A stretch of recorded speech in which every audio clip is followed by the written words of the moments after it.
Have you ever had something to say and then suddenly went silent? Have you ever stumbled through a conversation only to think later, that's what I should have said? Do you ever feel like there are times where your message is completely lost in translation? Well, my friend, you are not alone.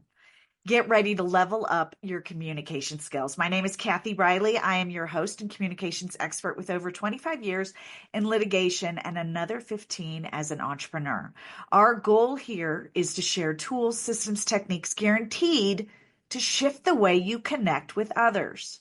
From mastering the art of a tough conversation to cultivating a mindset that screams confidence, you're going to learn how to break those bad habits. And today I am super excited because we have an amazing guest.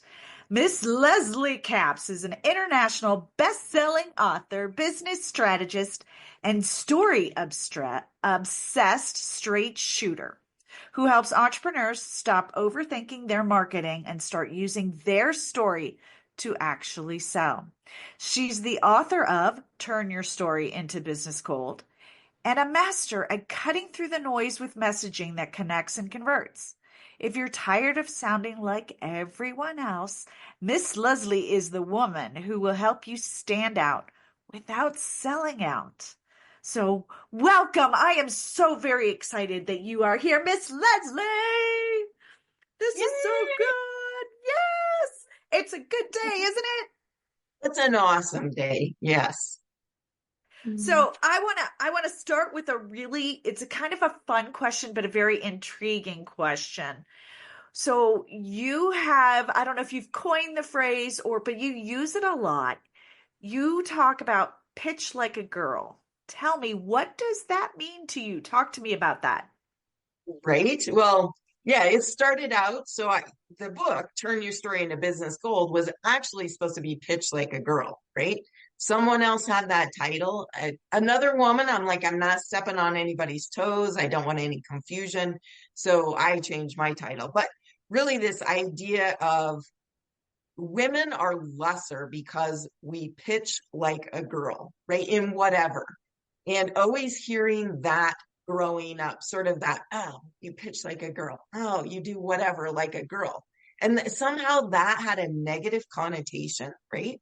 And yet, when we think about business, when we think about interacting with people, when we're talking about our business, we should absolutely pitch like a girl because we know how to connect emotionally. And we forget that, right? We have all these negative voices. You got to do it this way. You got to do it that way. Nope, we got to do it our way. And our way is the right way. Um, so yeah, that's kind of that and it's always the other one that's very interesting, right? Around pitch is pitch slapping.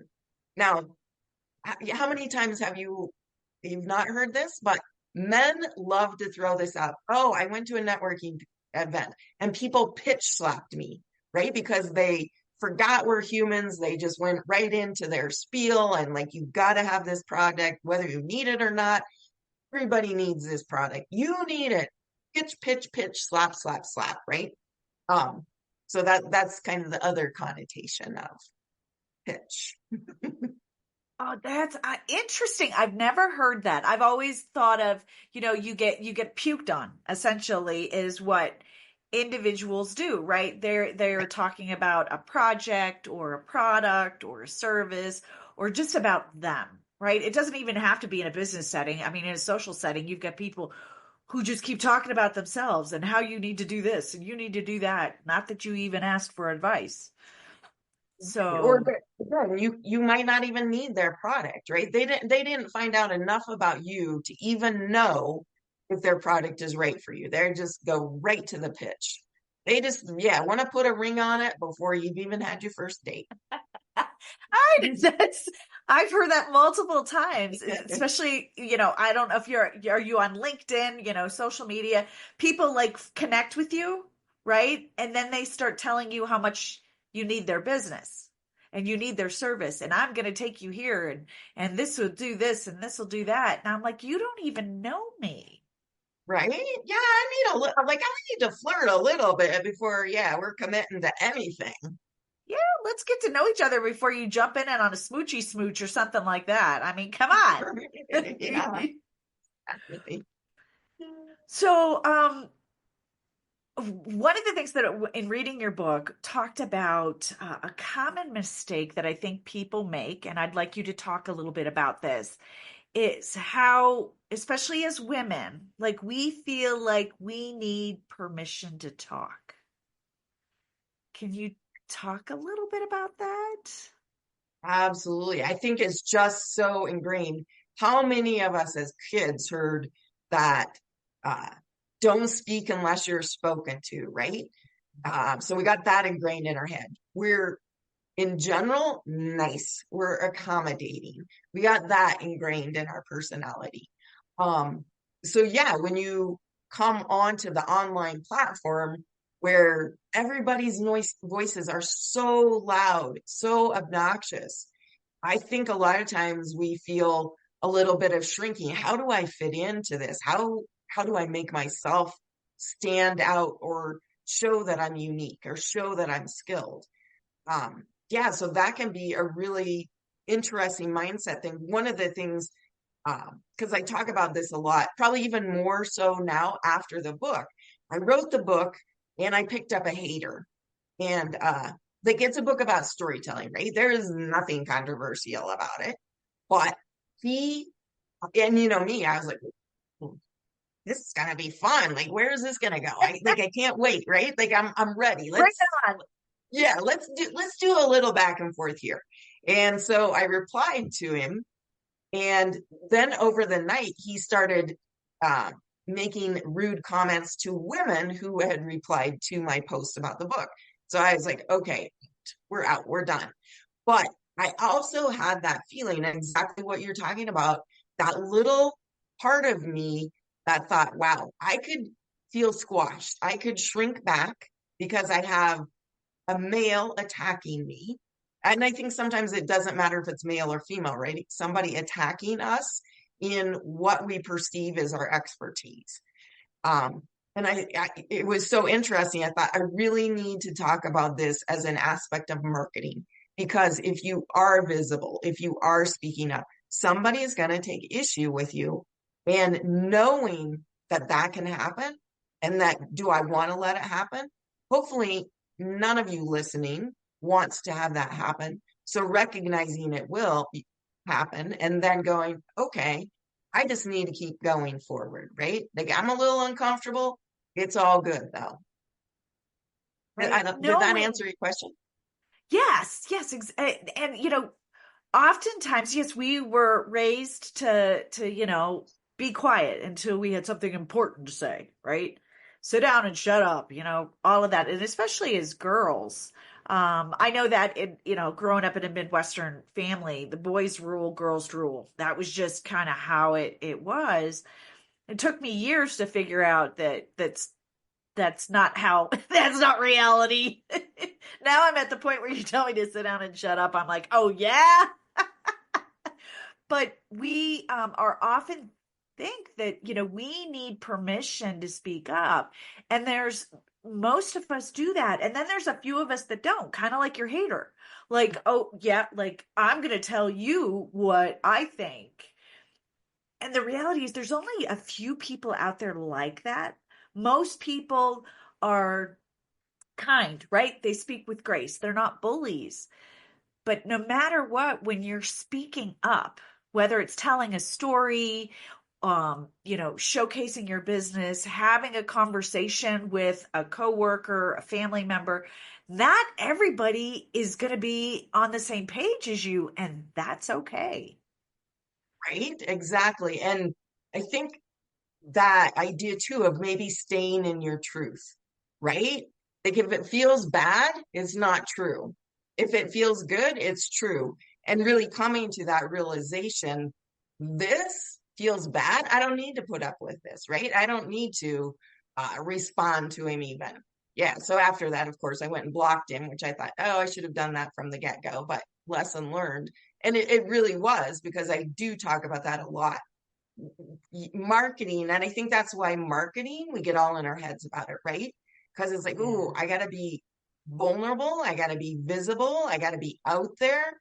Ugh, that feels a little uncomfortable, especially if I don't um, know what I'm saying. If I'm not really clear on my message, or, it comes out like you said it in your intro, kind of that you think, oh, what did I just say? Like, that's not what I do. Why did, yeah, start those little voices in our heads. Well, that's what you talk about, authenticity and speaking our truth and all of that, which comes down to just telling your story, right? Stories have power. Can you talk to us a little bit about the power of your story? Absolutely. It is the one unique thing about you. You could take 10 people, put them through the same course, have them teach the same content, and what's going to make the difference is the story. Not only the story we tell, but the story we've lived, right? So I like to talk about story in the there, the here, and the there. And the there is where you came from to get to here. And here is what we're doing. I'm helping people get clear on their messaging because I had to get clear on my messaging, right? And the there is now I have a mission to help thousands of people get more clear so they can be more successful in business. But even that slice of a story is way more important and will make you unique from those other nine people who do the exact same thing as you. Because people hear that and they go, oh my gosh, like, I love Cathy because I resonate with her story. I was there and I want to get where she is. And then I want to get on the train that she's driving down the tracks. So good, Leslie. I love, love, love, love. What do you think is a common mistake people make when they tell their story? Ooh, yeah, there's several. I think getting hung up in the how is probably one of the biggest ones, right? And I think we revert to that because it seems like that will clarify. So, I'm going to tell you the 5 steps I use to help people get clear on their story. Well, one, I don't really know if you need that. Two, none of us cares about the how, right? When you hire somebody to build you a closet and he's in there measuring, you're not like, what tools are you going to use? Or are you going to do this? What? Nope, we don't care. We want the closet built, right? Same thing with anything we're trying to sell. We want to know we're in this pain. Can you get us out of the pain? And what's the bridge, right? What's the bridge you need to build so we know you are the person to get us out of the pain? Oh, yeah, we don't care about the how. And I think I hear that a lot, right? People explain their whole story and I'm checked out, right? Step 2, I'm out. So, Yeah, the how is it's important to us because we understand the process and we think it's amazing. This is amazing because they know the result, right? They know where you're going to go. right. But as the audience, the listener, we got to think, well, what's in it for me? And if you're not talking to me about what's in it for me, then Right. why should I listen? Exactly. And somewhere in the process, right, you get to that how. When they're ready to hire you, they might need to know more of the how, but initially not. And you brought up I think the other thing about story is a goal, having a really specific goal when you tell a story. So, story is just not like I went out, I shopped, I came home. No, what is the goal that the other person needs to hear from that story, right? I went to Walmart. I didn't even want a turkey, but there was a gal in there who went crazy. She's like, oh my God, these turkeys are so cheap. You need a turkey. If I had room in my freezer, I'd buy a turkey. She went on. I came home with a turkey. And I don't even really like turkey. There's the truth, right? And she doesn't work for Walmart. So like we're natural salespeople. And that wasn't her goal, but her goal was to share her excitement with people about the turkey and the price of turkey. So I think, Oh, we forget like it has to be really goal oriented. What do we want this person to do from hearing our story? and in hearing your that story, right, and then tying it into excitement, How important is it to tie your story into emotions? Oh my gosh. We know emotions sell, right? Emotions sell, facts tell. And so why are we spewing all these facts at people instead of connecting with them on that emotional level? I remember one guy, oh my gosh, he had this spiel and it was verbatim. I mean, I heard him give it at endless times in networking, right? Same thing. And he just did, he's like, rah, rah, rah, rah, like total monotone. That was what fascinated me, right? I never heard what he said, because there was no emotion. Now, I met him a couple years later and he had, I don't know exactly what had changed, but now he was kind of excited about his business. And he was like, oh, and I help people do this and whatever. I was like, totally different reaction. So having that emotional connection, it just takes you to the next level. Is that what I'm hearing? Absolutely. Yeah, that and people connect with that, right? Like they either they do or they don't. Like love her enthusiasm. I love her spirit. Ugh, it drives me crazy. So it's a really great way to attract and repel and take you to the next level because really we want to repel just as much as we want to attract. We don't want everybody. Ooh, okay. That is interesting. Okay, talk to us a little bit about getting clear on the repelling and the attracting. Like Right? how do you, yeah. I was gonna say, I think that comes back to your authenticity, right? When you're really authentic, when you're staying in your truth, even though I know that's sort of a like a nebulous thing, right? But when you speak from that confidence, when you speak and you know who you are, what you do for people, some people are gonna be either um, they're definitely going to be attractive, but there's also going to be that person that's like, oh, I don't like what she has to say, or yeah, I just don't feel it, or like she's too much because we all gotten that, right? She's too Yeah. much, you're too loud, you're too whatever. Yeah, no, your people are going to love that about you. The people who don't, they're not your people and they would drive you crazy if they were to come in your world. So let's like repel them right off the bat. Oh, and that ties into being authentic, showing up as your true authentic self. Right? Yeah, here's an example that just popped in my head. So when I wrote the book, it was a super short timeline, and I did 30 days of writing a book. I did a video every day.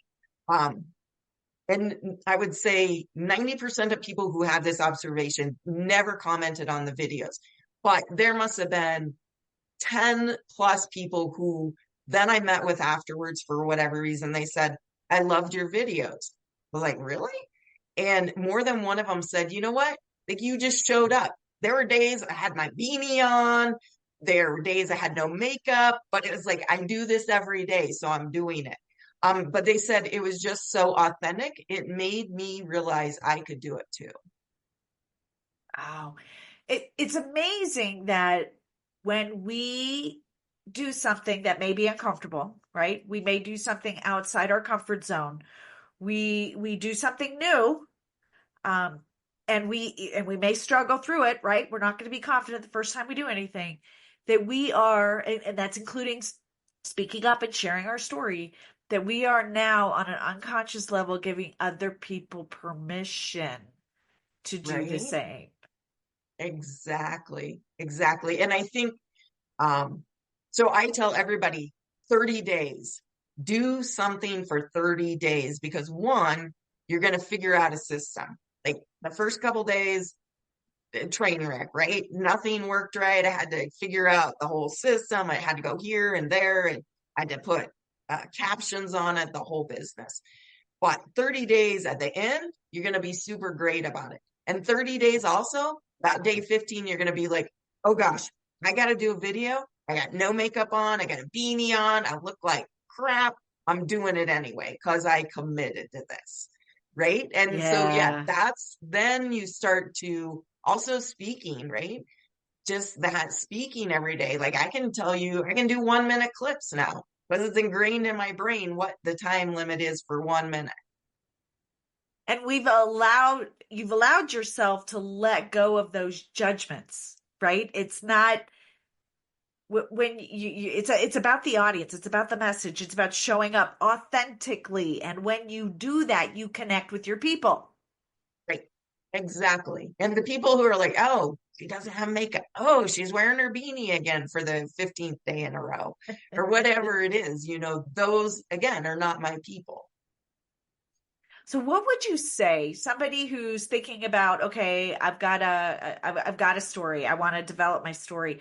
What's one way or a thought process you may take your clients through to help them get really, really clear on their story? Because there's a lot of, I mean, I think people make a common mistake because they blabber on about a story and something that could take 5 minutes, they take 25 minutes.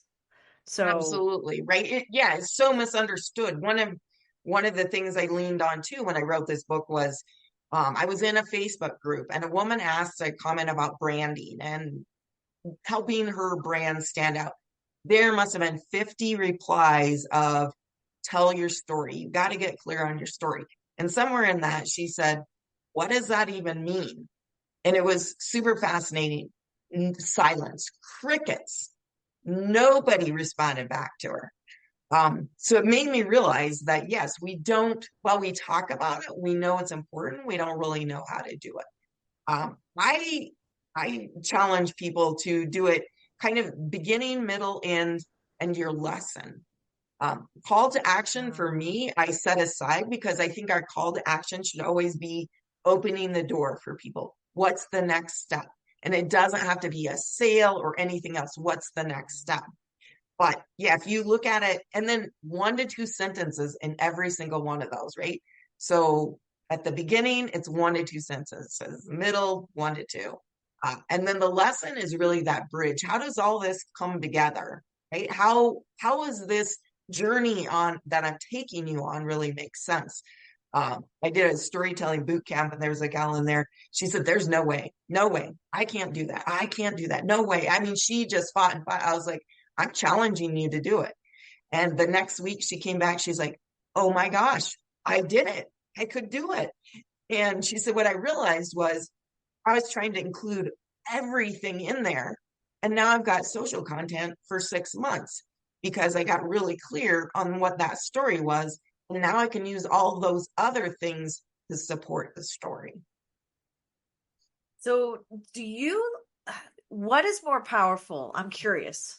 This is just a brain fart with me. What's more powerful? The way you tell your story speaking or the written word? That's a really great one. I think again, it depends on your goal, right?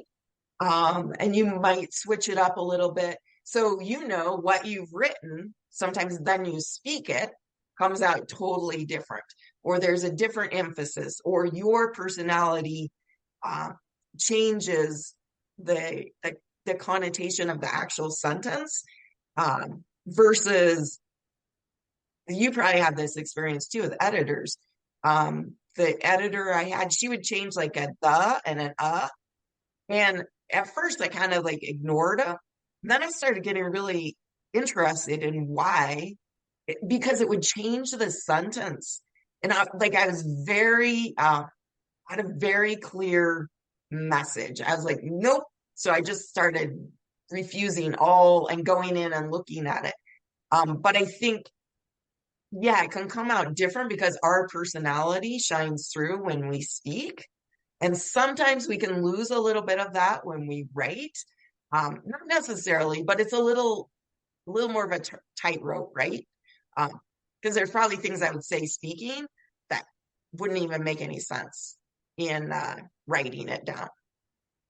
Yeah, I completely agree. My first book and the one that's coming out is very much it. People read it and say, "I hear you." Right? They hear me reading it, right? And then Right. the book that I'm working on now, so my next one, I'm addicted. This one is more of a business book, and it's going to be more of my training voice, not my everyday voice. So it's going to sound different. But I think that relates to knowing your audience. And you talk a little bit about that. Can you share some insights on how, your storytelling and your audience, how they connect? Absolutely, because I think that's a great question, right? Because we can shift our story depending on the audience. Once you get clear on kind of that core story, and now you look at the audience and think, okay, I need to tweak it for these people because this is really the pain I'm addressing, or this is a solution I'm addressing, or maybe I'm going to tailor my stories that I've curated, right, to that particular audience. So I know it's this type of audience. They're not going to want to hear me talking about a woman selling me a turkey in Walmart. But maybe the story I talk about where a skunk fell in my window well, right? And a skunk has perfect messaging and branding because, like, we all know it, right? Either we want it, we don't want it, but we know what his branding is. Um, so yeah, then you have this flexibility, or somebody asks you a question, you're like, I'm not really sure about that. I got a story for that I can weave into what I do. So let me get this straight. And I think this is a common mistake a lot of people make, especially in business. All right, do you mean to tell me that there's more than one story you can tell? It's true. It's very true. I think when you get clear on your messaging, then everything becomes a story, right? Everything becomes something you begin to see the lesson in it. Um, like I had a car that just lost its mind, and it turns out like it died in my driveway one night. Like I eked it home, right? So I was clutching. I was like, oh my gosh, the engines failed, everything's failed because I had lights and whistles and all sorts of chaos going on. Turns out it was a battery. And how Oh. many times, Is it even in our gremlin? for sure, yeah, even in our business, is that one thing that we need to recharge or reset to really Oh. keep going, right? So I think once you get kind of hooked on storytelling, and once you know like who you serve and what you do for them, then everything becomes fodder for a story. Oh, do you keep a story journal? You should, honestly, but I really, yeah, I'll admit, I really don't. But I tend to be that person that really lives like right now. So, and for me, then everything is a story, right? So it's like the thing that's uppermost in my mind is typically what I'll go to. Um, Yeah. I have a couple certainly that you fall back on, or things that have happened that have been kind of changed the direction for you or been a big thing. But in general, like the everyday stuff, I tend to be really sort of whatever's happening in my world. Well, and you teach people how to tell their story, right? Versus, as a speaker, I tell stories. So knowing that we have more than one story allows us to, pull from that little file drawer depending on our audience, right? So I have a story journal because every time something funny clicks in my head from my memory from my past or whatever, I'm like, "Oh, that would be good somewhere somehow, I don't know." And Right. the older we get, the more we forget that stuff. So, to recap, and if there's anything else you want to add to this, to recap, you talk about, okay, having um, more than one story, but knowing that there's a goal. Every time you tell a story, especially in a business environment, networking environment, on a stage, when you're, teaching, I think training, right? In corporate America, it's important. It's not just an entrepreneurial thing. Corporate America, we create that connection through stories. So knowing that your story has a goal. Okay, what is it? Right? You tie it together with what the goal is, right? Your story ties to that. You said, and I love this, emotion sell, facts tell. Absolutely. So tie into the emotion, and the goal and the story aligns with your audience. So right? anything else am I missing? Talk to me a little bit more about that. What else can you tell our audience? Okay. You have nailed it perfectly. I would say the because it triggered then another thing that's super important I see entrepreneurs do is the emotion thing, right? So I always think back to a woman, and she tells a very dramatic story of losing her house, being homeless with her dogs in her car, and she then signed on with an MLM and has made gazillions. Now, that's not exactly, but you get the gist of the story. But the way she tells it, you are left feeling like I can still feel it, right? The despair of being homeless, living in a car with her dogs. That is not where we want to leave people. People buy on emotion, but they don't buy on this emotion that's down in the dumps, right? They buy on the emotion of hope and the emotion of dreams and goals and moving forward and resolving their pain, whatever that is. So she's doing her a disservice with that story because, like, we're all emotionally invested. And then she kind of left it as, hey, and then I found the solution. I'm like, okay, I don't feel great about that. It doesn't move me to take any action. So emotion is great, but you have to think of the right emotion, right? And I'm not a super fan of the hero's journey. Like, I think it's a great concept, but right, like basing webinars and stuff on, like, you just want to poke your eye out with a fork. Seriously, it's like, 100% agree with that one. Yes. Okay, I know. Yeah, sometimes I'm like, I don't know if I should say that, but and suffering is optional. There's the other thing. Like, we don't have to have Oh. this big dramatic, I was clear down at the bottom, lost everything, and came clear up to the top. No, sometimes that's not the way it happens, and it doesn't have to be. There's lots of people that don't have the suffering in that sense, right? So again, sort of juggling that emotional, if we've had something super traumatic, how do we sort of level that out? Because sure, we want people to feel that. They don't need to go down to the depths of despair. And I think very awesome. I love the points that you make because the emotional connection, right? You want to take them. I say take it on a circle, right? You always start like happy, right? You're connecting, you're Right. creating that know, like, and trust. You take them through that journey, right? You speak to them about a problem that you relate to them. I've been there, done that, bought a t-shirt, right? Here's the solution. And then you end with inspiration and hope that Absolutely. I am you, you are me. If I can do it, you can do it. Right. Exactly. Yeah. Yeah. You I love it. summed it up Okay. perfectly.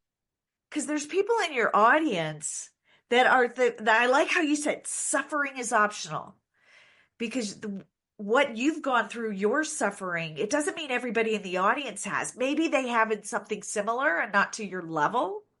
Right. Um, but knowing that it's optional, that we choose moving forward to make change. We choose to do something different so that we have something different. Absolutely. Yeah. Yeah. And more than one person has said, well, I don't have that big, horrible story. And it's like, you don't have to. People are still going to relate to you. And many of us have kind of right, the little instead of the huge, big, dramatic. Um, and it's no less, maybe back to your point of that permission. I maybe sometimes people feel like, oh, mine isn't worthy because I don't have this big, long, dramatic and painful thing. Your story is just as important and will affect just as many people by you sharing it. Exactly. Okay. Do you hear that, listeners? Your story is just as important.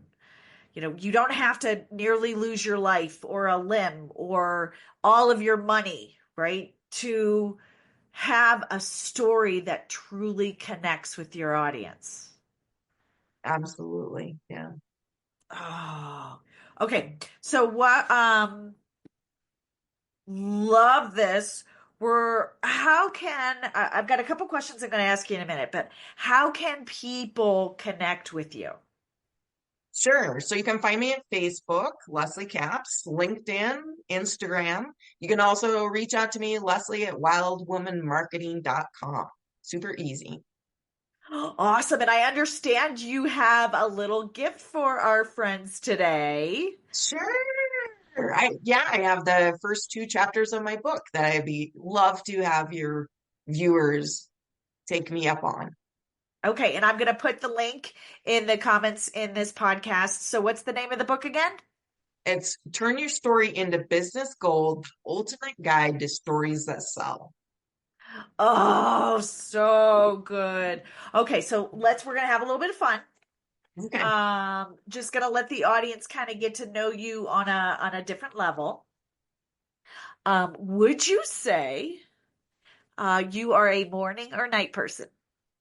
Oh, definitely morning. Like by I was like 8 o'clock is even pushing it. By 8 o'clock, yeah, I turn into a pumpkin. Nice. Okay. I'm about 9:30, but I'm with you there on that. Okay, would you say you are a sweet or salty person? Hmm. Probably salty. Probably salty. Salty? Yeah. Okay. Um, if you wanted an absolutely fantastic dinner, would it be something it's home cooked or you go out to a restaurant? Well, that's a hard one. Because I love to cook. And yes, and when I go to a restaurant, I get all kinds of crabby if the food is not good, right? Like that there's Yes. nothing so disappointing as paying for food that you're like, I could have stayed home and done like way better than this. I will say probably like I love taco wagons. I seldom pass up a taco wagon. So there you go. So I love street food. Really? Yeah.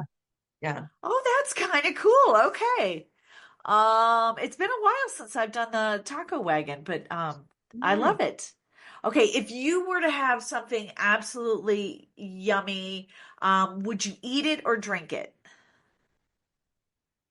Probably eat it. Yeah. Eat it. Okay. There's something about cooking too, or food.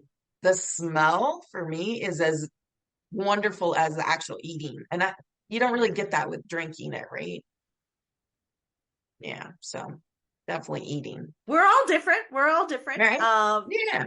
But I I'm like a all the experience, like the smelling, the seeing, yeah, all the tasting. seasonings and all of that Right. goodness. Yeah, Yes. love it. Love it. All right, are you a beach or a mountain girl? Probably mountain. Yeah. Mountain. Do you ski? Yeah. We do. Yeah. Oh, nice. Snowboard or just ski? Ski. Just ski. Awesome. What's your favorite mountain? Ah, like steamboat. That's a great place. I love that. And Yeah, then you can get into the springs right there too and like exactly. yes, Yeah. yes. Okay, if you were to read a book, is it paper or Kindle or electronic? Um, paper. I mean, I probably read as many books on Kindle right now that I do on paper because it's Yeah. so easy, right? But yeah, definitely like the feel of a book.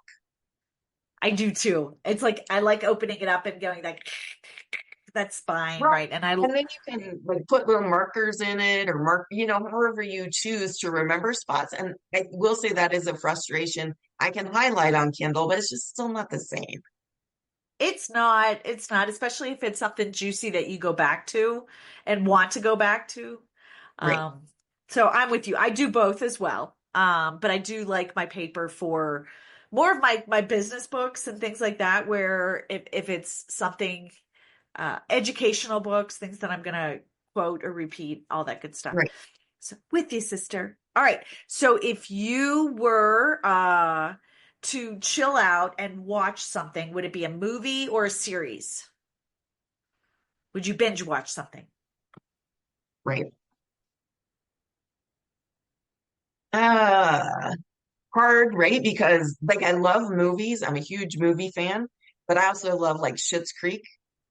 I have watched that like 3 times and Really? I've got a couple more in me, I'm pretty sure. So but probably I would say there's more movies than series like that, right? So there's more Yeah. yeah, huge Fast and the Furious fan. Love all Oh, those yeah. movies and that Yeah. franchise. Yeah. Yeah. In fact, Oh, so one of good. them that came out not so long ago, it was coming here to Laramie and it's like, oh, I'm so excited. Yeah, I mean, I just get all juiced up and somebody said, oh, I'll go with you. I was like, nope, nope. I do the first time by myself so I can talk, I can whatever I want to rate. I can be expressive and go, yay, or oh shoot, or whatever it is. And I said, so no. Oh, I love that. I love that. Okay. And the last question, this one may take you a hot minute, may not, but I love that. So, have you ever seen the movie Zoolander? I have not. Okay. So it's about, supermodels, right? And it's the male Okay. supermodels. It's a comedy, it's hilarious. And each of the main characters has a walk-on song. So every time they take stage or whatever, it just embodies their personality. So if you were to have a walk-on song, what would it be? It's about damn time by Lizzo. Like I love music. I listen to music all the time. So I'm like, that one was easy.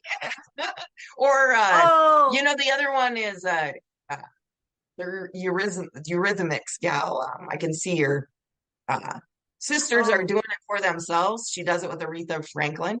yes. Yeah, that one I could do too. Actually, I could probably do a lot, but yeah, I'll narrow it down to those Oh, two. I love it. That was awesome. So, Miss Leslie, thank you so much for sharing Oh, your time and talents here with our audience. It's been an absolute pleasure. You guys, you want to know more about Leslie? There's her information is going to be in the notes of this podcast. Schedule time with her, check her out, get her book, get her free gift. She is absolutely fantastic. So, thank you so much. I really, truly am honored and appreciate you today. well, thank you. I so enjoy this. It's a delight to spend time with you and your audience. Oh, and that's a wrap, my friends, for today's episode of Breaking Bad Communication.